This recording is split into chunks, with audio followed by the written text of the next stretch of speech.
madaxweynaha Mareykanka Donald Trump ayaa diiday in laga baaro caabuqa corona ama la karantiilo isagoo sheegay inuu caafimaadkiisu dhammaystiran yahay kadib markii uu si lama filaan ah ula kulmay qof aan laga warqabin inuu qabo caabuqa coronavirus.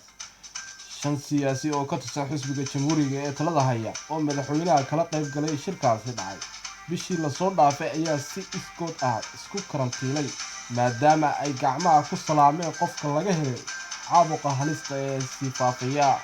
siyaasiyiintan oo xubno ka ah aqalka wakiilada Mareykanka sidoo kalena uu ku jiro senatarka gobolka Texas Ted Cruz ayaa doonayay inay xaqiijiyaan inuu caabuqa ku dhacay iyo in kale.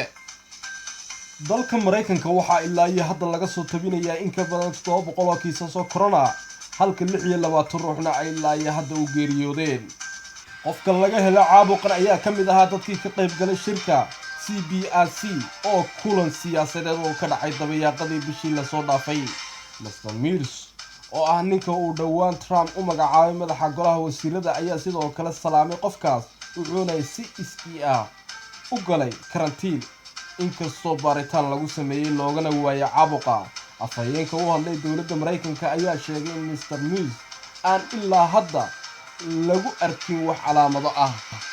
madaxweyne Donald Trump iyo ku-xigeenkiisa Mike Pence ayaa ka qayb galay shirka uu goobjoog ka ahaa qofka coronavirus laga helay oo ka dhacay gobolka Maryland, laakiin labadoodaba midna ma uusan gacan qaadin qofkaasi.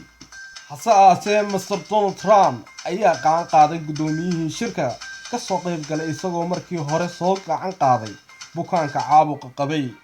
aqalka cad ayaa maalintii Isniintii shaaciyay in madaxweyne Donald Trump aan laga baarin coronavirus.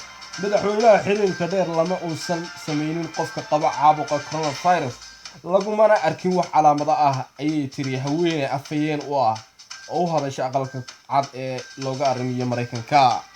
la xaqiijiyay ilaa iyo 34 gobol oo ka tirsan Mareykanka kuwaas oo uu ku jiro Washington DC oo dhammaantood uu saameeyay cudurka coronavirus.